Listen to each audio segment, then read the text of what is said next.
Hi friends, இன்றைக்கி காலையில் எழுந்திரிச்சு என்ன குழம்பு வைக்கிறதுனே தெரியாமல் கடைசியில் சுண்டக்காய் தான் வத்தல் இருக்குது அப்படின்ட்டு வத்த குழம்பு வச்சிடலான்னு முடிவு பண்ணி வத்தலை எடுத்து போட்டு வதக்கிக்கிட்டு இருந்தேன். ஸோ இன்றைக்கி எங்கள் வீட்டில் வத்த குழம்பு தான் ஸ்பெஷல்.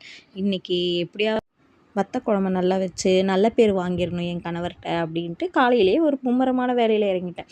சரி அப்படின்ட்டு ஆன்ட்டுவும் எழுந்திரிச்சிட்டாங்களா, அவங்களையும் ரெடி பண்ணி இன்றைக்கி காலையில் வத்த குழம்புப்பா அப்படின்னு சொன்னோன்னே அவங்களுக்கும் வத்த குழம்பு.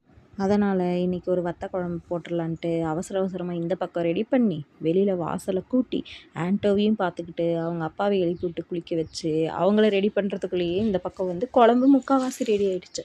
அதனால் குழம்பெல்லாம் எல்லாம் தேவையானதெல்லாம் போட்டு குழம்பு குதிச்சோடனே பாக்ஸில் எடுத்து சாப்பாடு போடுற வேலையும் முடிச்சாச்சு. நைட்டு குழம்பு வேறு மீந்ததுனால நைட்டுக்கு குழம்பு காலையிலைக்கும் மதியானத்துக்கு குழம்பு வச்சு இன்றைக்கி நைட்டுக்கு வத்த குழம்பு வச்சிடலான்னு பிளான் பண்ணி இதான்ப்பா சாப்பாடு அப்படின்னு சொல்லி அவங்க அப்பாவை கிளப்பி விட்டுட்டேன். வீடியோ பிடிச்சிருந்தா லைக் பண்ணுங்கள், சேனலுக்கு நீங்களும் சப்ஸ்கிரைப் பண்ணுங்கள்.